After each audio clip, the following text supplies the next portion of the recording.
Mis amados hermanos, les invito a abrir la Biblia en el Evangelio de Mateo, capítulo 16, del versículo 21 al 25.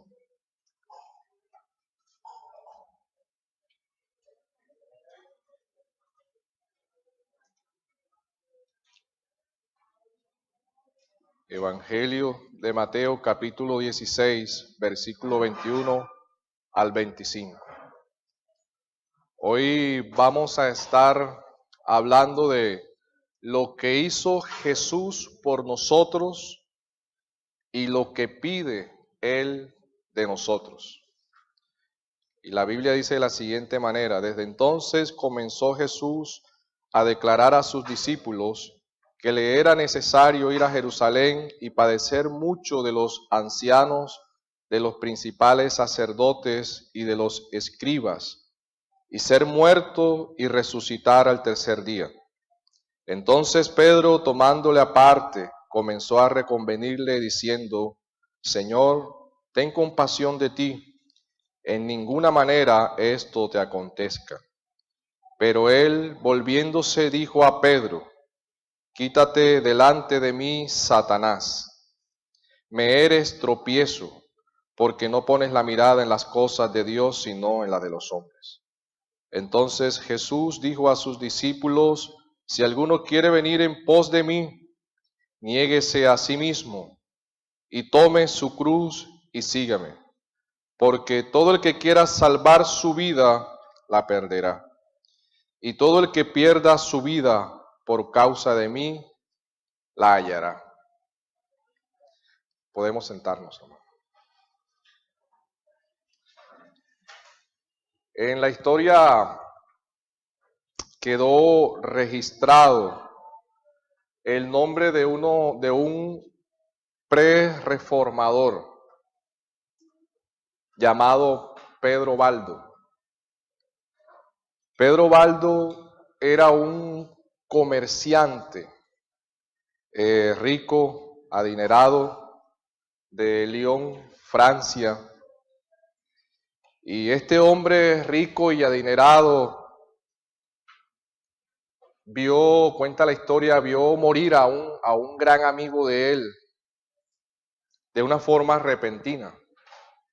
Y dice que la muerte de este gran amigo le causó un gran impacto a su alma, de ver cómo murió de forma repentina. Y esto impactó tanto su corazón y su alma que él se comenzó a preocupar por el destino de su alma también, por el destino hacia dónde iba. Y dice que este hombre fue, dice la historia, a un sacerdote. Y le preguntó al sacerdote qué podía hacer él para preservar el tema de su alma e ir al cielo, a la eternidad. Entonces dice que este sacerdote, cuentan algunos, que de forma sarcástica le dijo: Pedro, ve y vende todo lo que tienes, dalo a los pobres, entonces ve y sígueme. Y dice que seguramente le dijo eso porque como él era rico, y dice que este hombre tomó esas palabras literalmente y tomó la decisión de darle a su esposa su parte, a sus dos hijas su parte, y el resto del dinero lo repartió entre los pobres, los comenzó a ayudar, y el dinero que tenía también lo destinó para traducir la Biblia al lenguaje del pueblo. Eso fue en Francia, Italia, y se dedicó al Señor. Dice que este hombre hizo un voto de pobreza y comenzó con lo que se denominó los pobres de Lyon y después quedó denominado como los valdenses. Pero este hombre tomó una decisión radical y tomó literalmente esa escritura de alguien que le dio un consejo supuestamente un poco sarcástico. Pero vemos cómo este hombre tomó esa decisión.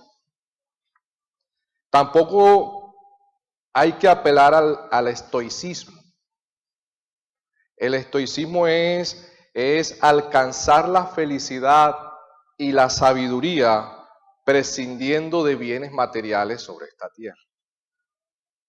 Pero hacia dónde quiero llegar con la actuación de Pedro Baldo, en cómo él tomó una decisión tan literal y tan radical en este tema, que lo que más le importó fue seguir a Jesús. Quizás nosotros no vamos por el literalismo, pero en este caso sucedió. Y la decisión de seguir a Jesús tiene grandes costos, tiene grandes sacrificios, por así llamarlo. La decisión por seguir a Jesús también nos lleva a renunciar a muchas cosas, a muchos deseos, a negarnos a privaciones, a muchas cosas que ofrece este mundo. Son decisiones también fuertes que hay que tomar con relación a seguir a Cristo. Y el seguir a Cristo no está planteado en las Escrituras como una mera metáfora, una forma retórica de decir venid y sígueme. Eso involucra muchas cosas, inclusive tan fuerte es el llamado en las Escrituras de seguir a Cristo, que el Señor en una ocasión dijo: si alguno viene a mí y no aborrece, o sea, amar menos, no aborrece a padre, madre, mujer, hijo, hija, hermanos, hermana, y aún su propia vida, no puede ser mi discípulo. O sea, si alguno no se ama menos, no ama menos a su padre, madre, hijo, esposa, hermanos, hermanas, aún si nosotros mismos no nos amamos menos, por él no podemos ser su discípulo. Eso es lo que dice el Señor. O sea que por él hay que dejarlo todo. Hay que dejarlo todo. Y Jesús nos dio el ejemplo. Él hizo mucho por nosotros. Él dejó mucho por nosotros. Las Escrituras dicen que Él, siendo en forma de Dios, no estimó el ser igual a Dios como a cosa que aferrarse, sino que se despojó a sí mismo, tomando forma de siervo, hecho semejante a los hombres, y estando en condición de hombre, se humilló a sí mismo, haciéndose obediente hasta la muerte y muerte de cruz.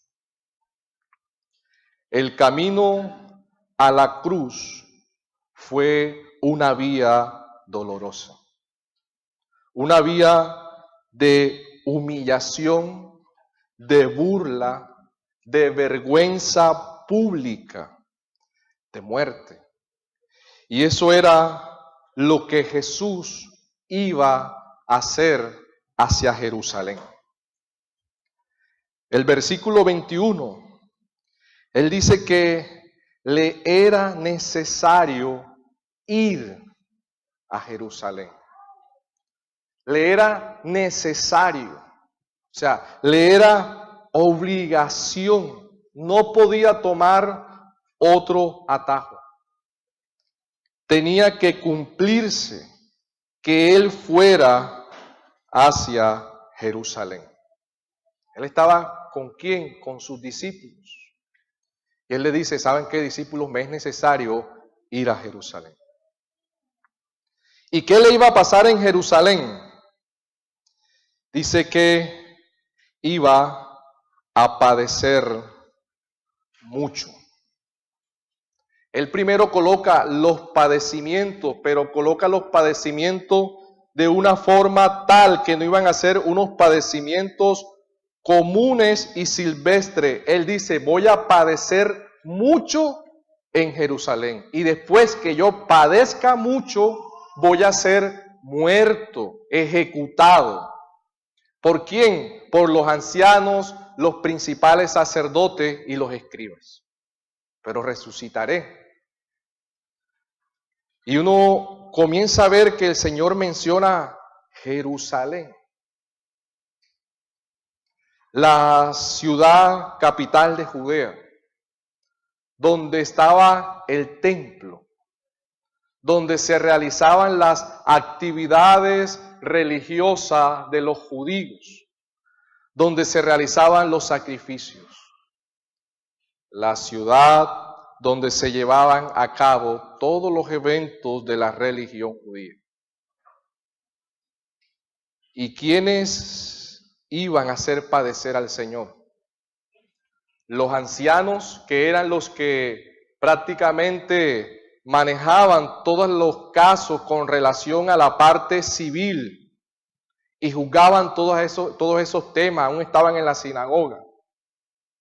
Eran los que velaban de cierta forma por este pueblo.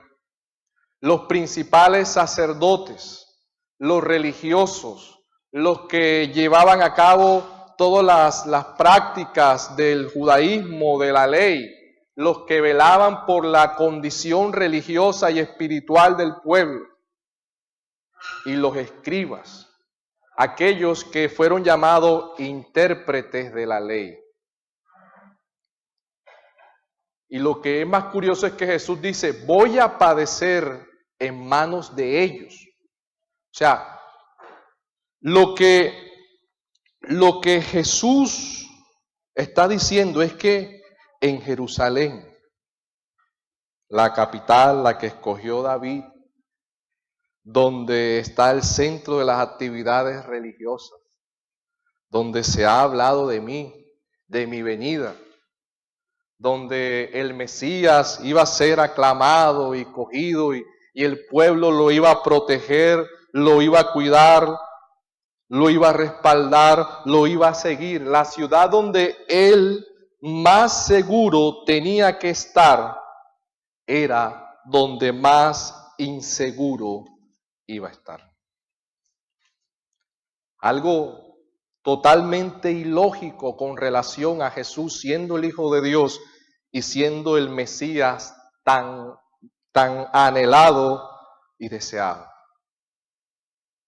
Pero ¿qué nos narran los evangelios en Jerusalén? Él es presentado ante Pilato y estaba la fiesta de la Pascua a ser celebrada. Y dice que tenían la costumbre de soltar a uno.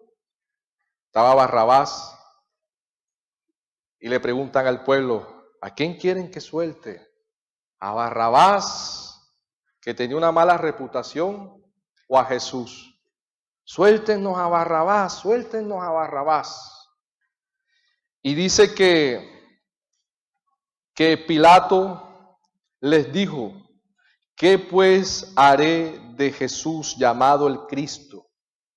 ¿Y saben qué dijo todo este pueblo? Sea crucificado. Y el gobernador les dijo, pues qué mal ha hecho. Pero ellos gritaban aún más. O sea, gritos con el alma y con el corazón, con todo su sentimiento, con todo su amor. Crucifíquenle. Tanto odio había en el corazón de estas personas hacia Jesús. ¿Qué mal había hecho Jesús? ¿Por qué tanto odio de este pueblo, de toda esta gente contra Jesús? Es más, hermanos, ellos pedían que lo crucificaran. Miren, los romanos tenían otras formas de impartir justicia.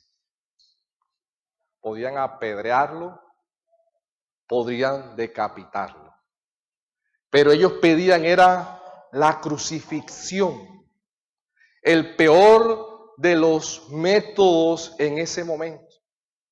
Los romanos perfeccionaron el sufrimiento o el hacer sentir al cuerpo humano en la cruz los peores dolores que jamás el hombre haya experimentado. Ellos no pedían que lo apedrearan, ni que le cortaran la cabeza, sino crucifíquenlo. Queremos verlo como un espectáculo público. Queremos verlo gemir de dolor, de sufrimiento. Queremos que todos lo vean. Y uno dice, pero ¿por qué tanto odio del hombre hacia Jesús? Y solicitando la peor de las muertes. No era fácil lo que le esperaba al Señor en Jerusalén. Un oscuro panorama de dolor, de sufrimiento, de humillación, de abandono y de muerte. El Rey prometido, el Mesías libertador, iba a sufrir, a morir. Aquel que había alimentado multitudes, aquel que había calmado el hambre de muchos, aquel que le dio vista a los ciegos, que sanó a los enfermos, que dio libertad a los endemoniados, aquel que le devolvió la vista a los ciegos, aquel que resucitó de entre los muertos a muchos, iba a morir. La esperanza se iba a acabar. Se acabarían las respuestas a sus necesidades. Un Mesías muerto y humillado no era garantía de una verdadera libertad del yugo de los romanos. Si moría Jesús, para sus discípulos se acabaría todo. Y Pedro se preocupa.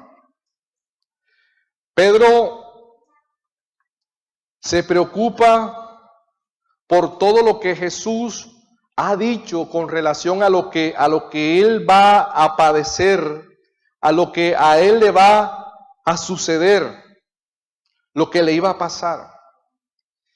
Y Pedro, podemos decir que en su buena intención tomó aparte al Señor. Y acordémonos de algo, cuando dice que Pedro tomó aparte al Señor, ese tomó aparte era hasta una falta de respeto con el maestro, porque el maestro iba adelante y los discípulos atrás. Y es como si Pedro se le hubiese metido en el camino y lo hubiese llamado. Y cuando Pedro lo toma aparte, dice que comenzó a reconvenirlo. Y esa palabra reconvenirle, muchos la asocian también cuando Jesús reprendía a los demonios.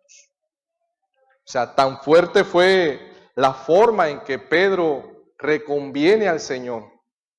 Se dirige al Señor.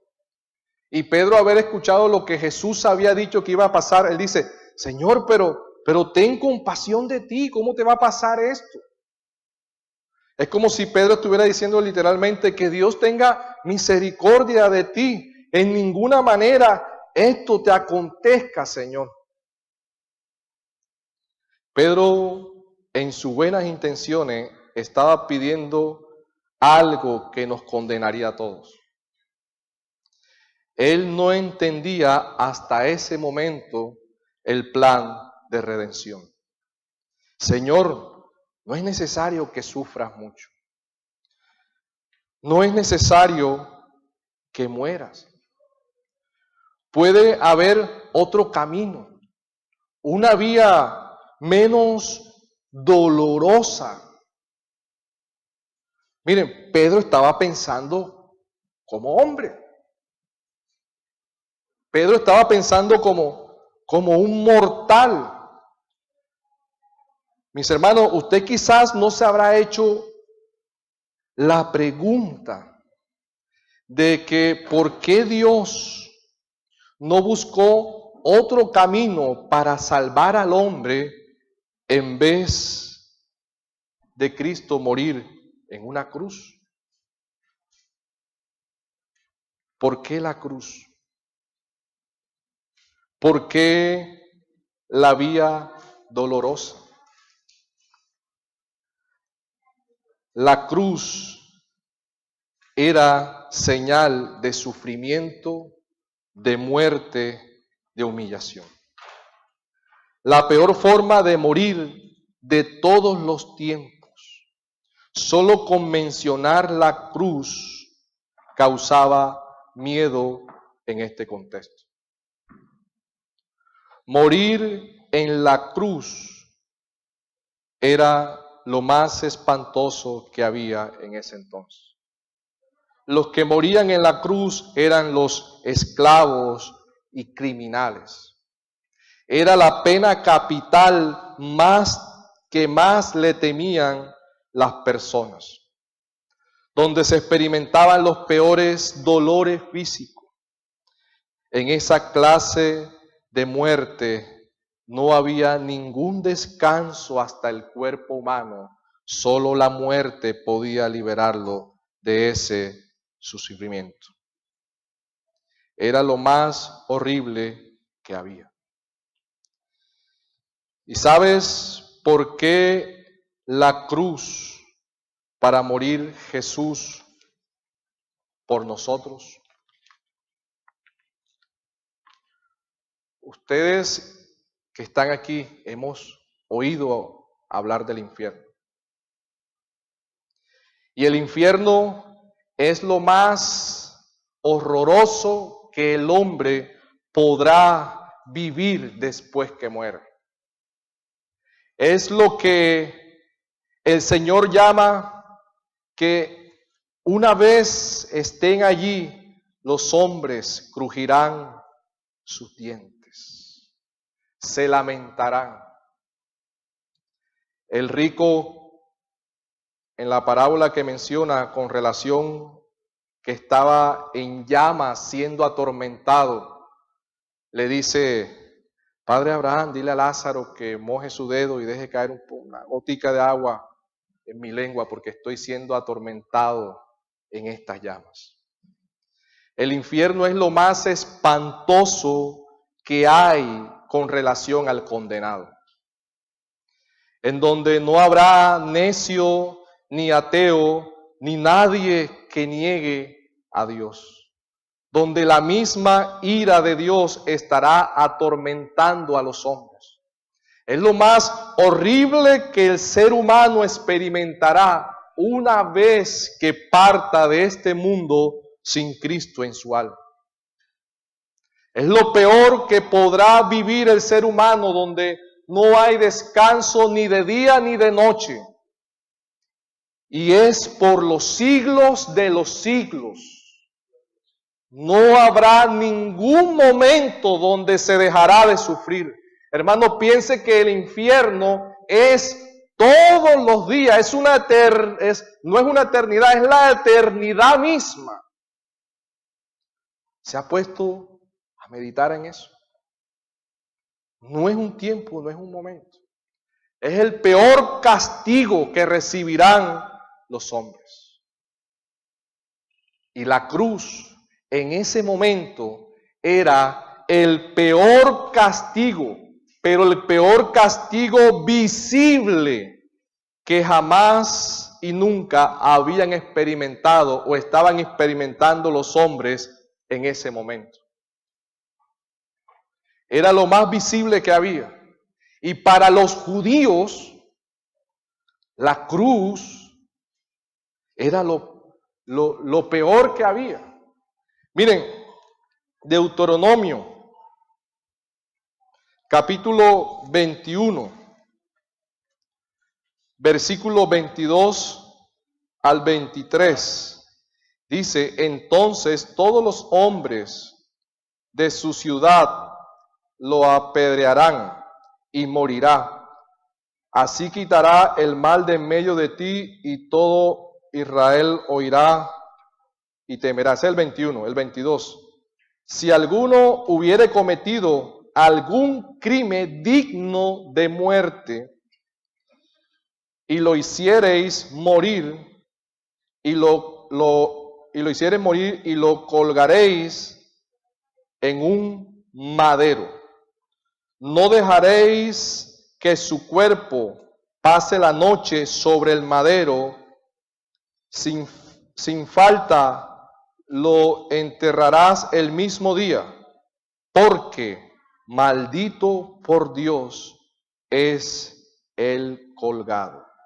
Y no contaminarás tu tierra que Jehová tu Dios te ha dicho. Ellos veían el madero como el que moría en el madero, como el culpable, el que había sido sentenciado porque lo habían encontrado falta. Y dice que era maldito de Dios el que era colgado de un madero. Y aún en el Nuevo Testamento, Gálatas, capítulo 3, versículo 13, dice que el Señor Jesucristo se hizo maldición por nosotros al morir colgado en un madero. Dice las Escrituras, Cristo nos redimió de la maldición de la ley, hecho por nosotros maldición, porque escrito está, maldito el que es colgado de un madero. Miren, Mateo fue escrito en griego, pero para un escenario judío. Para ellos tendría un gran impacto el tema de la cruz. Ellos entendían el significado de la cruz. Y allí, en esa cruz donde fue Cristo siendo inocente, colgado, crucificado, haciéndose él maldición, llevando en su cuerpo nuestro pecado, allí era que teníamos que estar nosotros. Pero era el castigo visible que en ese momento jamás y nunca el hombre había podido experimentar, y creo que no sé si lo experimentará en un futuro, con relación al infierno. La cruz era el sitio de castigo, muerte y condenación. Pero Jesús dio otro significado a ese símbolo de la cruz. Jesús le dio un significado de castigo, muerte y resurrección. Un símbolo de sufrimiento, dolor, muerte, a un significado de salvación y vida eterna. Jesús fue nuestro sustituto en la cruz. Nosotros éramos los que teníamos que morir crucificados, siendo lo peor que había en ese momento morir en una cruz. Éramos culpables y teníamos que experimentar la muerte, el castigo y la condenación. En la cruz fue donde se dio redención por medio de Cristo. Y evitar la cruz, el evitar la muerte, era dejar en condenación a los hombres. Ese era el fin del diablo. Por eso Jesús le dice a Pedro en el versículo 23, quítate de delante de mí, Satanás, porque me eres tropiezo. No pones la mirada en las cosas de Dios, sino en las de los hombres. No era que Pedro estaba siendo poseído o estaba endemoniado o Satanás se había apoderado de él, sino que Pedro estaba actuando de una forma tal como el mismo diablo actuaba. Alguien dijo que era como la mano derecha en ese momento del diablo.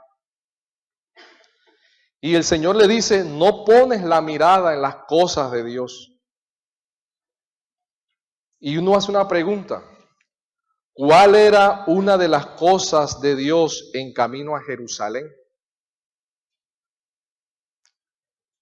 La cruz. La cruz. Y para sufrir la cruz, Jesús, nuestro Señor, el Hijo de Dios, debió despojarse a sí mismo y ser siervo. O sea, Jesús le tocó encarnarse. Se despojó, dejó, por así llamarlo, su trono de gloria, entre comillas, para venir a encarnarse como siervo. Se despojó a sí mismo. Jesús, siendo divino, hizo a un lado su posición privilegiada de honor. Jesús lo dejó todo por venir. Y por lo que Él hizo por nosotros, Él tiene toda la autoridad para pedirnos que lo dejemos todo por Él.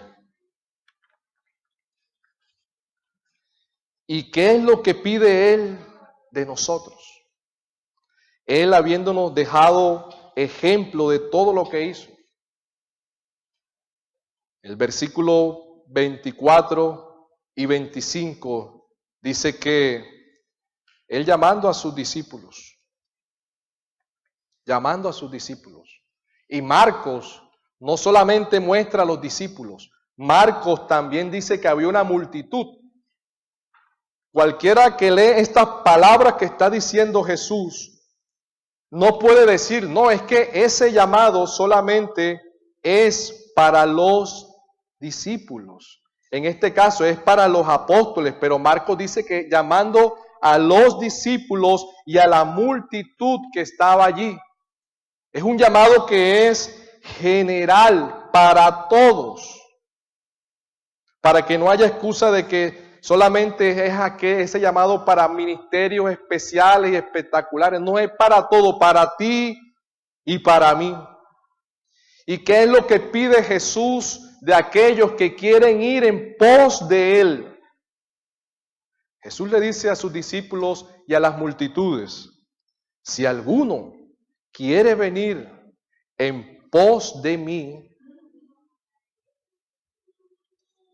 y lo que llama la atención es que Jesús no es como hoy en día muchos pastores que quieren ver sus iglesias llenas y no le declaran la verdad a todos esos discípulos que vienen detrás, sino que a lo contrario alimentan el ego, el deseo, la pasión por las cosas de la tierra, por lo material, por lo mejor de este mundo.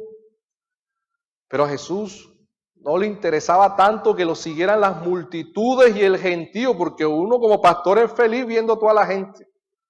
Y cuando uno ve la iglesia llena y el poco de gente, ¡wow! Gloria a Dios. Pero Jesús coloca un freno a sus discípulos y a toda esa multitud. Y Jesús les dice, porque él era seco para hablar muchas veces, si a Pedro le dice, apártate de mí, Satanás. Ustedes se imaginan si usted está hablando con Jesús y Jesús, alguno de nosotros nos dice, apártate de mí, Satanás. Eso no es feo, no es maluco, no es, ay, eso que eres el Hijo de Dios y ¿por qué me tratas de esa forma? Ay, eso que eres amor, que eres perdón, ¿por qué me tratas así? Y nos hiere nos volvemos susceptibles. Ay, Señor, tú sí eres duro, yo no voy a mí me hubiese dicho así, me hubiese puesto a llorar, Señor. Pero el Señor es Él va con la verdad de frente. Y Él le dice, discípulos y multitudes, ¿saben qué? Si ustedes quieren venir en pos de mí, o sea, si ustedes quieren seguirme, ¿saben qué tienen que hacer? Niéguense a sí mismos y tomen su cruz y síganme. Y en Mateo se está hablando a un escenario de judíos. Cuando Jesús le dice, tomen su cruz, ustedes saben lo impactante que pudo ser a la mente, al pensamiento y al corazón de los que estaban ahí. Tuvo que ser bastante fuerte, bastante duro. Jesús les está hablando en términos de morir. Niéguense, ¿quieren venir en pos de mí? Niéguense.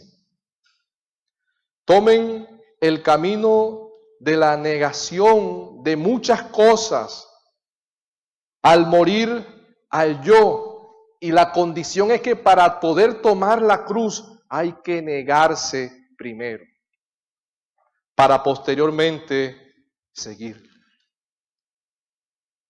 Es un camino de negación, de morir al yo, de morir a nuestros deseos, de morir a sueños, a metas, de morir a anhelos, de morir a muchas cosas que queremos, pero que muchas veces nos hacen daño con relación a seguir a Cristo. A morir a nosotros mismos, a morir al mundo, a morir a nuestros deseos carnales. No nos gusta orar, no nos gusta leer la Biblia, nos avergüenza de decir que somos creyentes. ¿No te gusta sufrir por la causa de Cristo?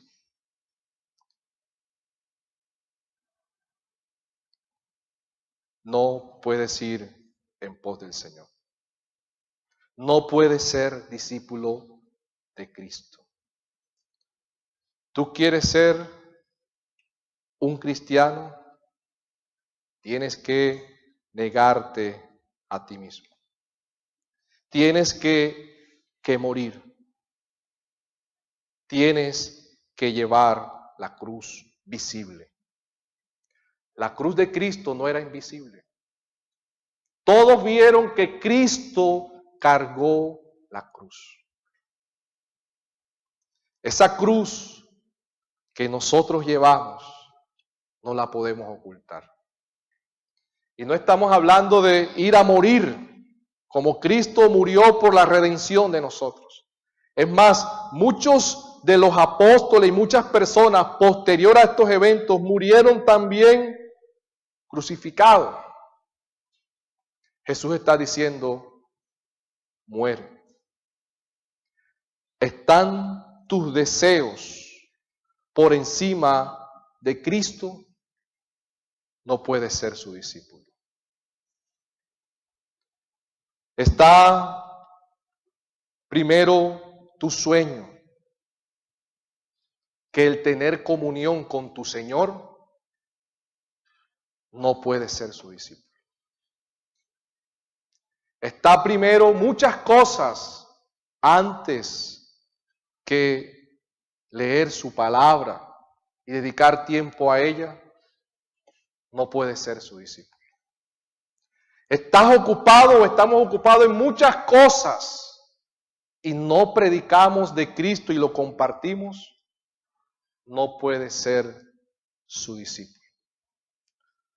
Los que son de Cristo han crucificado la carne con sus pasiones y deseos. Han muerto al yo. Pablo dijo, con Cristo estoy juntamente crucificado Y ya no vivo yo, mas Cristo vive en mí. Y Cristo vive en mí, y lo que vivo ahora en mi carne, lo vivo, ¿saben a dónde? En la fe del Hijo de Dios.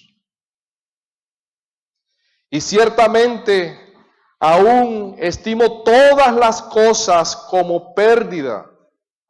Todas las cosas las estimo como pérdida por la excelencia del conocimiento de Cristo Jesús, mi Señor, por el cual lo he perdido todo y lo tengo por basura para ganar a Cristo. Para mí el vivir es Cristo. Ese es el mensaje del Evangelio. Ese es el mensaje que da el Señor a aquellos que quieren seguirle, que quieren ir en pos de Él. Primero está Cristo y después Cristo. Y así hay muchos hombres en las Escrituras que se negaron a sí mismos, tomaron la cruz de Cristo y le siguieron. Y por citar un solo ejemplo, nosotros podemos ver a Moisés, que dice en las Escrituras que se negó, que hecho ya grande, se rehusó llamarse hijo de la hija del faraón. Se negó, escogiendo antes ser maltratado con el pueblo de Dios que gozar de los deleites temporales del pecado. ¿Qué está haciendo ahí Moisés? Se está negando. Pero entonces sigue diciendo, escogiendo, teniendo por mayor riquezas el vituperio de Cristo. ¿Qué está haciendo ahí? Tomando la cruz, que los tesoros de los egipcios, porque tenía puesta la mirada en el galardón. ¿Qué está haciendo ahí? Le está siguiendo. He estado leyendo un libro que se llama El Torturados por la causa de Cristo. Y este libro habla con relación a Rumania, un país comunista que quedaba en el lado de Europa Oriental. Y dice que los comunistas llegaron al poder, comenzaron a perseguir al cristianismo y comenzaron a torturar a muchos cristianos. Y me llamó mucho la atención un testimonio escrito, el cual quiero leer, lo que era de una muchacha joven, una muchacha que era una obrera de la iglesia. Dice que la policía secreta la había descubierto a ella repartiendo secretamente evangelios y que enseñaba a los niños acerca de Cristo.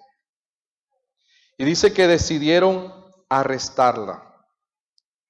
Pero para hacer el arresto lo más doloroso y terrible posible, postergaron la detención por algunas semanas,